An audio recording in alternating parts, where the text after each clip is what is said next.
Evangelho de Mateus, capítulo 13, versículo 1 ao 9 e do 18 ao 23. A parábola do semeador. A minha versão é a revista atualizada, tá ok?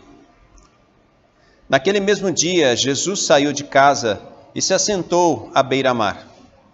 E grandes multidões se reuniram em volta dele, de modo que entrou num barco e se assentou.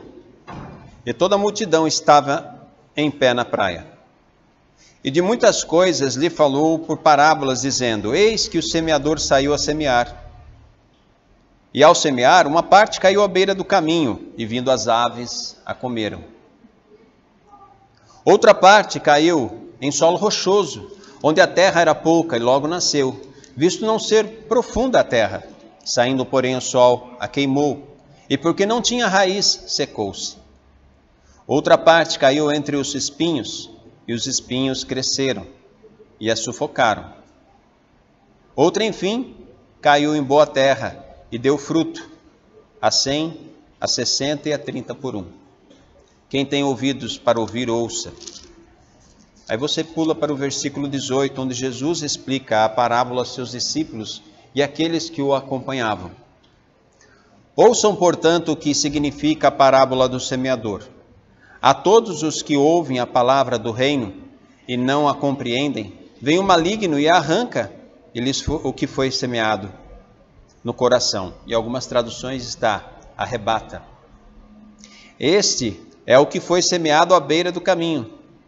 O que foi semeado em solo rochoso, esse é o que ouve a palavra e logo recebe com alegria, mas ele não tem raiz em si mesmo, sendo de pouca duração.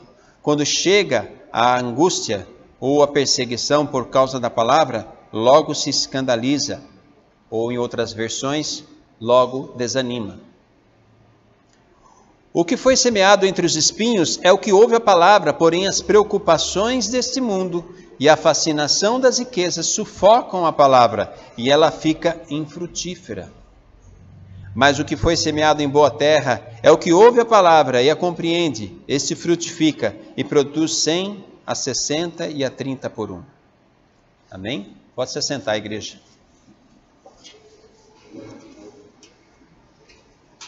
Sempre quando o Senhor nos direciona a uma palavra, a uma porção bíblica, há sempre no nosso coração aquelas porções bíblicas que são mais conhecidas, são mais familiares à nossa vida. Às vezes, nessa mente decaída, até um pouco desgastado. Eu já conheço, eu já sei como é que é, eu já sei o significado dela. Isso, inevitavelmente, acontece comigo também. Esse é o problema do homem decaído. A letra mata, mas o Espírito vivifica a palavra. E graças ao Espírito de Deus por isso, porque senão estaríamos perdidos. Estaríamos perdidos por nós mesmos, né? Na condição em que estamos. Mas o Senhor que nos salvou mediante a sua graça, né? E mantém o selo do Espírito em nosso coração para nos motivar, para nos fazer andar para frente, fazer a gente caminhar em meio a tantas dificuldades, em meio a tantas coisas que a gente vê de tempos em tempos, e agora nesse tempo de pandemia, né? Nos ensinando a lidar com tudo isso, com, bem entre aspas, o novo normal. Para nós que servimos a Deus, não há normal, há novidade de vida. É isso que temos que ter no coração. Mas a gente vive a vida humana, sofre as influências da vida humana, pensamos de forma humana, racional e emocional. E também sofremos todo o resultado disso. Nos deixamos influenciar por notícias, nos deixamos influenciar por coisas boas e, infelizmente, por muitas coisas não boas. E se é o terceiro, o que é bom e o que não é bom daquilo que ouvimos, talvez cometa o pecado de estar puxando a sardinha para o lado de alguém, ou de alguma coisa, ou de ideologias, ou de culturas. Eu não quero fazer isso. Porque a tendência, eu tenho as minhas opiniões, mas aqui não vale as minhas opiniões. Vale o que o Senhor quer nos passar através da parábola do semeador. E eu fiquei olhando essa parábola a semana, e fiquei olhando, e fiquei ali. Pai, o que o Senhor quer? Tem coisas que Deus nos diz de bate-pronto, quando Ele vê que nós temos muita necessidade. Ele nos ama, Ele tem misericórdia, Ele é amoroso, Ele é carinhoso, Ele é compreensivo, Ele é paciente para conosco. Mas tem coisas que Deus deixa você ficar ali, labutando, estudando, porque também existe o processo das coisas, né? Hoje em dia a tecnologia nos dá um aperto no botão, as coisas prontas, mas infelizmente essa tecnologia tem um preço. Ela deixa a gente de uma certa forma preguiçoso, e isso não é bom. Quantos a gente não ouve falar assim, né? Ah, mas quando eu estava na minha infância, puxa, eu corria, eu brincava, eu fazia, eu gastava energia, agora está tudo aqui no joguinho e tal. Eu era um daqueles que criticava essa questão, mas tudo tem seu tempo. Na verdade, a gente pode ensinar os nossos filhos a brincar dessa forma de novo, como nós brincamos. Mas, na verdade, nós também devemos aprender a brincar na tecnologia, por assim dizer, para não ficar apanhando dela. E quando eu digo brincar, é assim, aprender a mexer com as tecnologias. Mas, às vezes, a gente não quer, né? A gente quer tudo na ponta do lápis, tal. Isso é bom, isso treina na minha habilidade física, treina a mente de uma forma diferente, mas também eu cheguei à conclusão, eu era um crítico da tecnologia que, entre aspas, emburrece o homem. Mas eu aprendi que se eu não aprender a tecnologia, eu serei enganado pelo inimigo mais para frente. Porque não entenderei o que está acontecendo, porque não entendo a linguagem. A gente tem que se adequar sem deixar se influenciar. Nós temos que aprender tudo que está à nossa volta para saber discernir o que é bom e o que não é bom. Foi aí que eu perguntei, mas Deus, e aí, o que a parábola do semeador tem a ver com o que eu estou fazendo? Ora, a palavra do semeador é a caminhada do ser humano na terra. Há coisas que ele vai plantar que são boas, há coisas que ele vai plantar que não são tão boas. Mas a semente não é a palavra? Sim, é a palavra. E ela por si só tem força própria. A verdade tem força própria.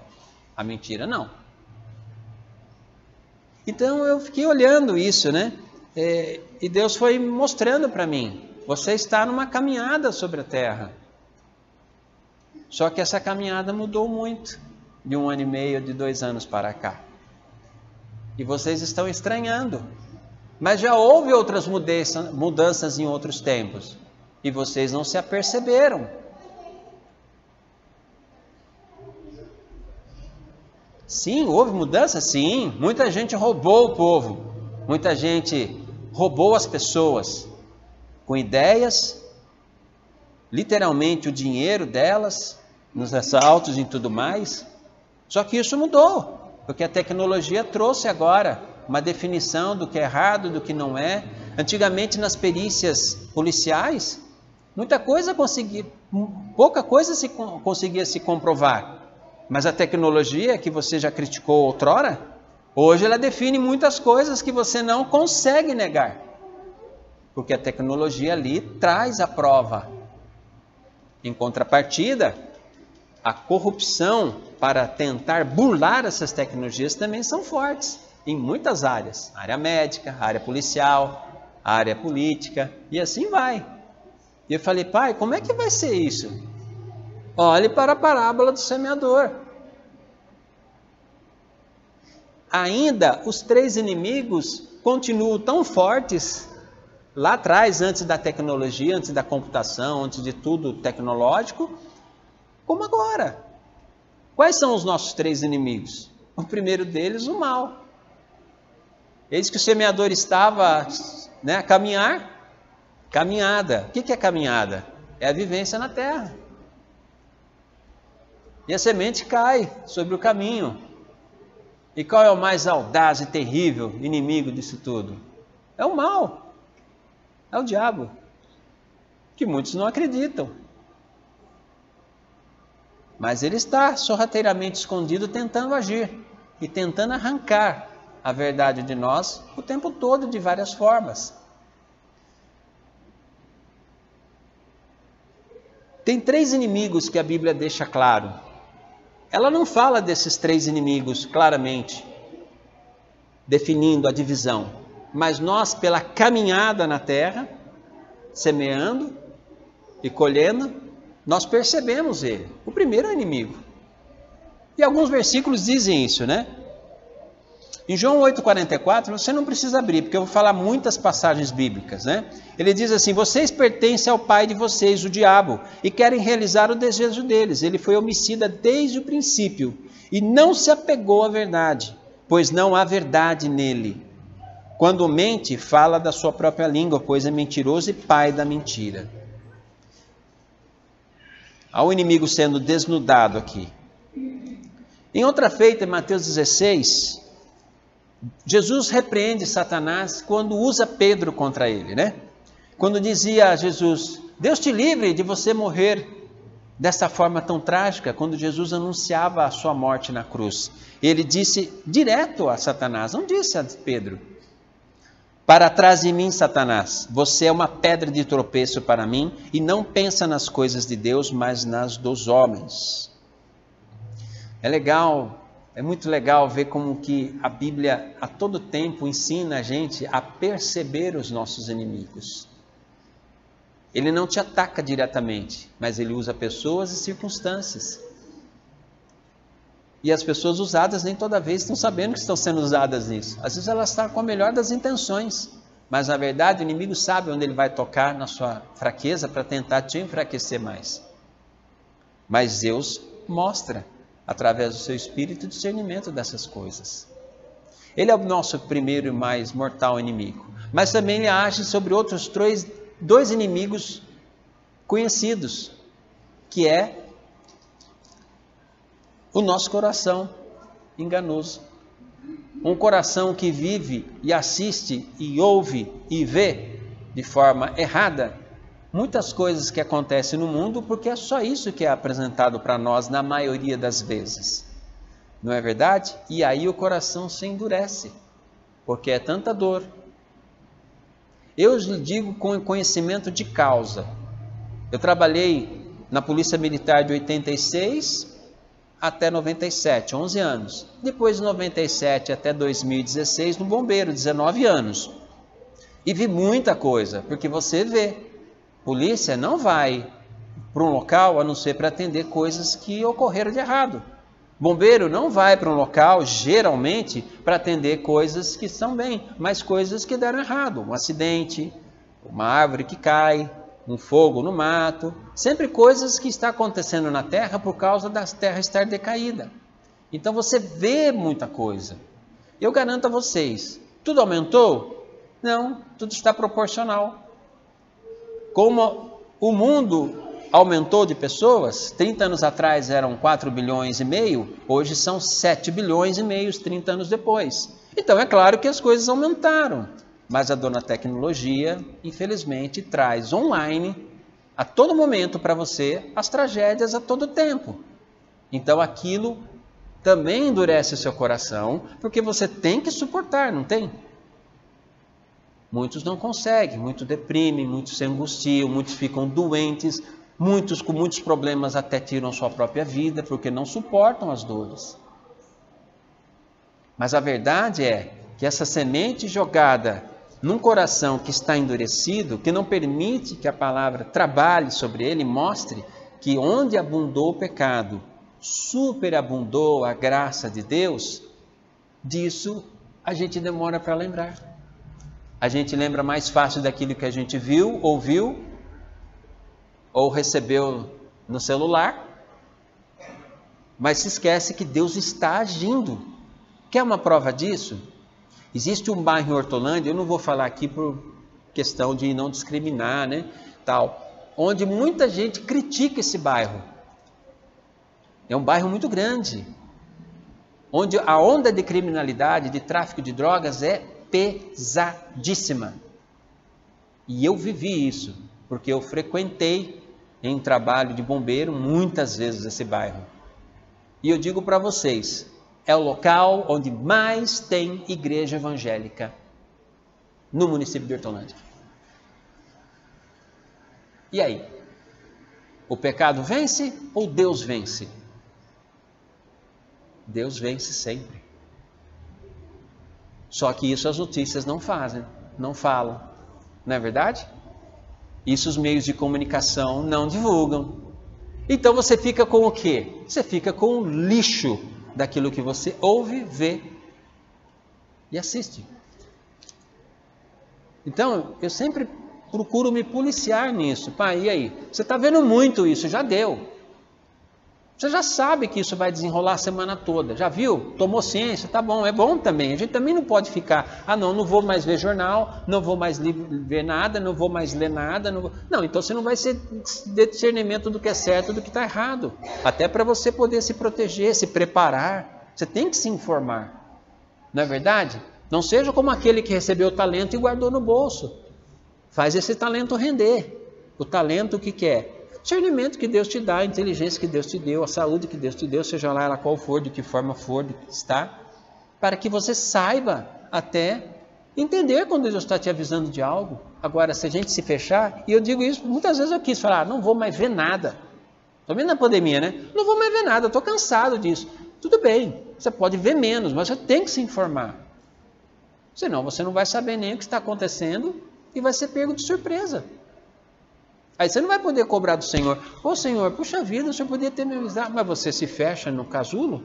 Então eu falei, não, deixa eu me informar. Então a caminhada do semeador é essa. Tem sementes que vão cair no caminho, o inimigo vai tentar roubar ela.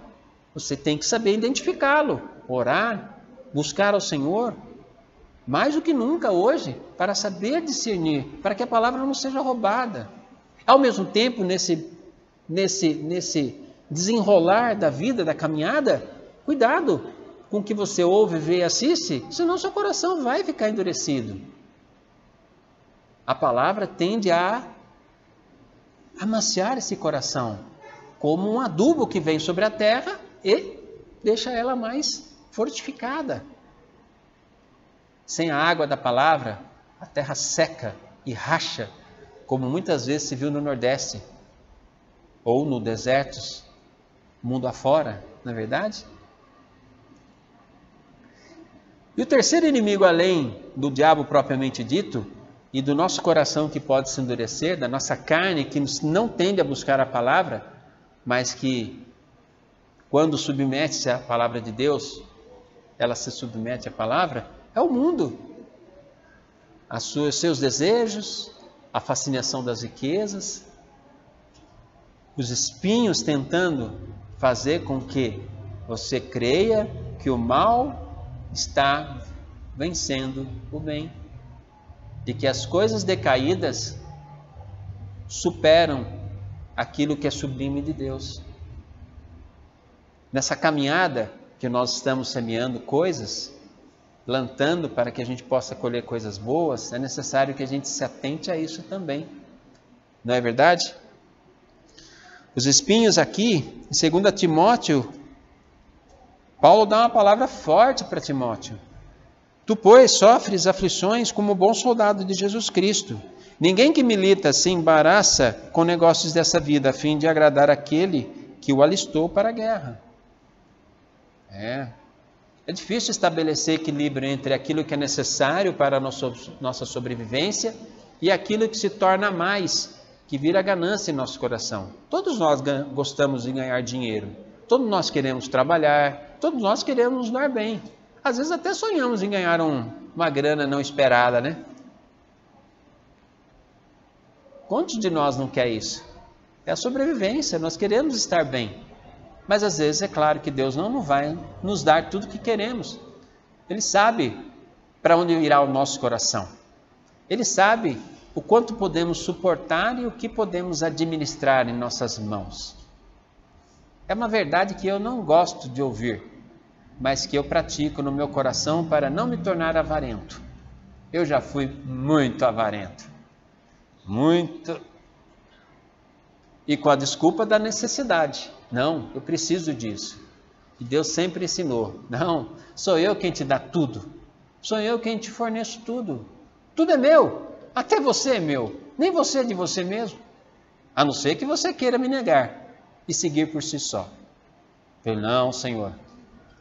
Maldito homem que sou, quem me salvará do corpo desta morte? Aquilo que quero fazer não consigo, mas aquilo que detesto fazer, isso faço toda hora. Paulo disse isso de si mesmo, falando da briga que ele tinha com a sua própria carne. Sempre será assim, mas graças a Deus por Jesus Cristo que morreu e ressuscitou por nós, para que nos desse condição para transformar a nossa mente, né? Não conformar com o mundo, não tomar a forma do mundo, como diz em Romanos 12, 2, né? Não tomar a forma do mundo, mas transformar-vos pela renovação da vossa mente para que experimentais qual é a boa, agradável e perfeita vontade de Deus. Isso acontece todos os dias, todo o tempo. Senão você toma a forma do mundo, você vive no mundo, você trabalha no mundo, você está habitado fisicamente no mundo, você sofre as influências do mundo que eu digo, seu ambiente de trabalho, seu ambiente familiar, seu ambiente no seu bairro, seu ambiente em todos os lugares sociais, é natural. Mas ainda assim, se você lê a palavra, se você se alimenta dela, ainda assim, ela vence o mundo. Não foi o que Jesus disse? No mundo tereis aflições, mas tende bom ânimo. Eu venci o mundo. Para de reclamar. Para de murmurar. Para de xingar. Por que você está xingando tanto, filho? Por que você está tão revoltado? Olha como é que você está. Em muitas conversas que eu tenho com minha esposa, às vezes eu dou uma aloprada, né? E ela vem. Você está se escutando? Olha como é que você está falando. Tudo bem, a sua revolta é clara. Isso está errado. As pessoas estão agindo mal assim. Mas se você se revoltar, isso vai acabar mal. Como dizem em Salmos 37, né? Espera aí, presta atenção. Aí a gente para, e aí? Quer que eu fale? Quer que eu grito de novo? Quer que eu use quem? Mesmo a gente que está caminhando com Cristo e não quer abrir mão dele, há momentos em que você começa a agir pela carne, na desculpa de fazer justiça. Por aquilo está errado, então eu vou fazer justiça. Eu sei o que é certo. Só Deus é justo. Só Ele. O que temos que pedir, sim, Pai, faz justiça sobre essa causa política, faz justiça sobre essa causa sanitária, faça justiça sobre essa causa dessa criminalidade, faça justiça sobre a saúde, sobre a educação, sobre a segurança, faz justiça sobre minha familiar que não ouve, está sofrendo, está lá se arrebentando em cerveja, cigarro e tudo mais, e não quer se render a Ti. Tem misericórdia, Pai. É essa justiça que Deus quer, a intercessão, acreditar que Ele possa mudar, mesmo quando você olha assim, você fala, não vai ter jeito, vai para o inferno.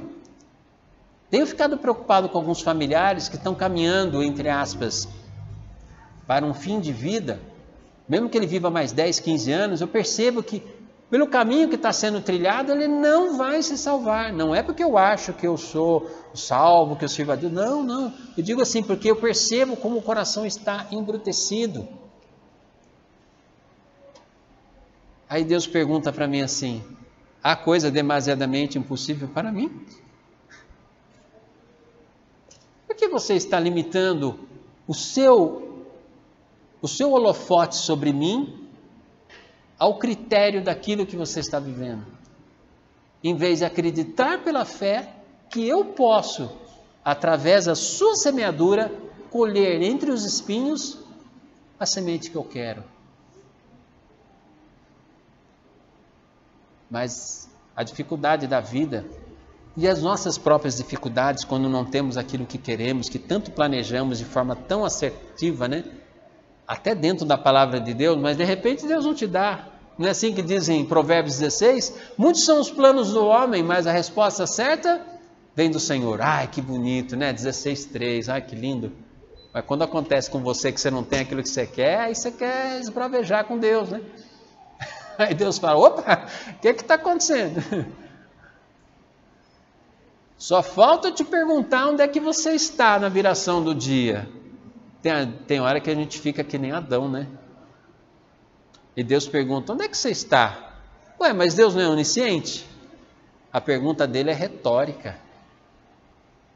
É tipo, o que é que você está fazendo perante mim? Que todo mundo está vendo. O que é que você está pensando perante mim que todo mundo está vendo? Todo o reino celestial, todos os anjos, o meu trono e até o diabo esperando você dar uma deixa para ele usar você contra mim mesmo. Ele fez isso com Jó. Ele te serve, ele está tudo alinhadinho. Ele não teve a petulância, a arrogância de chegar perante o Senhor e falar, tira tudo dele, quero ver se ele te serve. Para pensar quanto ele foi arrogante, porque é o feitio dele. Mentiroso, violento, arrogante, achando que pode ser melhor que o Senhor, quando não é. A palavra do semeador fala a mim, prestar atenção nas sementes que eu estou plantando. Aonde eu estou plantando? Essa semente está sendo plantada e eu não estou vigiando, o inimigo vai roubar. Essa semente está sendo plantada sobre o pensamento de um coração que não está se alinhando com Deus, mas está se revoltando com o mundo, com as coisas que estão acontecendo, ela não vai perdurar, o sol vai queimar ela. A semente que eu estou plantando, está plantando só nas necessidades humanas, que a gente tanto tem necessidade e vontade de ter, mas será que Deus não nos deu porque isso os espinhos vão comê-la? Ou essa semente que eu estou plantando é sobre um coração que está se permitindo ser adubado por Deus, ser lapidado por Deus, ser preparado para cumprir aquilo que Deus quer, naquilo que nós cantamos hoje aqui. Que eu queira mais e mais de Ti, Senhor. Mas para isso eu preciso que o Senhor me ajude a me negar a mim mesmo, a tomar a minha cruz e a Te seguir. Porque mesmo vindo à igreja, mesmo lendo a palavra, mesmo buscando ao Senhor, eu preciso querer que o Senhor me mude, porque eu não consigo mudar por si só. E aí quando Deus age sobre nós, sobre nossas vidas, aquilo que era revoltoso, eu deixo para lá, porque eu sei que Deus vai cuidar, eu orei sobre aquilo. Aquela pessoa que nos incomoda tanto, e por que incomoda? Porque está mexendo em algum ponto que não ainda está bem resolvido em nós, deixa que esse ponto não resolvido, Deus mexa e cuide.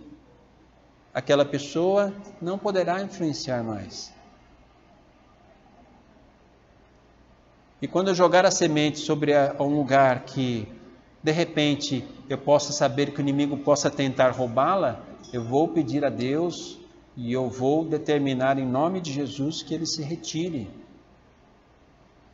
Mantendo a autoridade de Cristo sobre a minha vida, não determinando o que Cristo tem que fazer, mas sim clamando a Ele em nome de Jesus, para que Ele me livre, para que Ele me proteja, estabelecendo a autoridade de Cristo nas coisas, na vida e sobre as pessoas que eu tanto amo. Se o meu familiar está se perdendo, eu repreendo em nome de Jesus a ação do inimigo sobre ele e peço a Deus que haja sobre a vida dele, dando-lhe mais uma chance de salvação, fazendo com que ele conheça a verdade como eu conheci um dia. Eu não precisei estar num leito de morte, num problema muito grave para conhecer a Deus. Deus me chamou mediante o seu grande amor. Eu achava que eu estava correto em tudo que eu fazia, mas Ele mostrou para mim, não, mesmo os que andam corretos sobre a terra, se não entregarem sua vida para mim, só praticaram boas ações, mas não submeteram o coração a mim. Submeta-se a mim. Não existe autocontrole, não. Hoje em dia todo mundo procura a sua própria verdade. Não, a liberdade de decidir o que eu quero sem incomodar o outro. Tudo bem, isso é importante, não incomodar o outro. Mas Deus nos criou para servi-lo, para nos submeter a Ele, porque nós não sabemos agir totalmente, corretamente, o tempo todo. Precisamos de Deus para tudo. Então também vamos submeter aqueles que tanto amamos ao crivo de Deus, porque o crivo de Deus é bom, é misericórdia, é graça, é salvação, é cura. Que a palavra do semeador aqui seja um estímulo para que nós venhamos a pensar, aonde estamos semeando aquilo que tanto amamos, gostamos? Quais são os nossos projetos, os nossos sonhos? O que nós vamos fazer daqui por diante? Carlos, mas eu já avancei tanto na vida. Não, mas eu sou tão novo, não tenho experiência. Não importa. Para cada um de nós, Deus tem um projeto estabelecido. Só precisamos buscá-lo e observar aquilo que estamos colhendo. E assim seremos bem-sucedidos. Colheremos aquilo que tanto queremos. Estar bem com Deus, estar bem na terra, realmente fazendo aquilo que Ele espera de nós e realizando alguns projetos talvez que Deus nos permita, porque sabe que aquilo não nos fará nos perder no meio do caminho, no meio da caminhada. Amém? Igreja, queira se colocar em pé, vamos orar? Senhor Deus Todo-Poderoso, nós te pedimos que o Senhor abençoe nossas vidas e nos ensina a caminhar, plantando para colher as coisas que o Senhor espera de nós, de forma correta, vigiando para que o inimigo não roube aquilo que o Senhor tem para nós e para aqueles que amamos, entendendo que o nosso coração se endurece facilmente por causa das dificuldades da vida e nós precisamos saber amolecer esse coração. E quando não conseguimos fazer isso mediante a Tua palavra, que o Senhor nos ajude, porque é o Senhor quem troca os nossos corações, o coração de pedra por o coração de carne. Também, Pai, nos ensina a caminhar em meio aos espinhos da vida, de tudo aquilo que ouvimos, vemos. Tem gente tão mal intencionada manipulando informações, mas sabemos que o mal está agindo de várias formas. E pedimos que o Senhor nos dê discernimento para não nos perder entre as fascinações do mundo, entre as coisas que temos necessidades, entre a necessidade de nos estabilizarmos, em meio à ganância que nos rodeia por causa da nossa carne decaída. Ajuda-nos plantar, a ter um coração preparado para receber as coisas de Ti e poder passar à frente. Ajuda-nos a ter um coração que se importe com o outro, com a necessidade do outro, mesmo quando o outro não está tão correto assim, mas que aquela necessidade vai trazer a ele o amor do Senhor através de nossas vidas. Ajuda-nos, Pai, a estar nesse fim de ano, não só comendo e bebendo, reunido com aqueles que tanto amamos, mas fazer isso de forma ponderada, de forma que venha a trazer os atributos do Senhor, e não um feriado que nós não cultuamos, porque sabemos que o Senhor não nasceu nesse dia. Ajuda-nos, Pai, nessa dita passagem de ano, e na verdade nós não temos a certeza dos tempos corretos, ninguém o tem, só o Senhor o tem, para entendermos, Pai, que a renovação da vida não vem a partir do dia 1, ela vem todo dia. Eu peço ao Senhor que nos ajude nisso, Pai, a estar mais amadurecidos nesses pensamentos, porque eu sei que isso te agrada, é um pensamento que está cativo a Ti, não cativo às coisas que o mundo determina. Em nome de Jesus, Pai, que oramos e te agradecemos. Amém.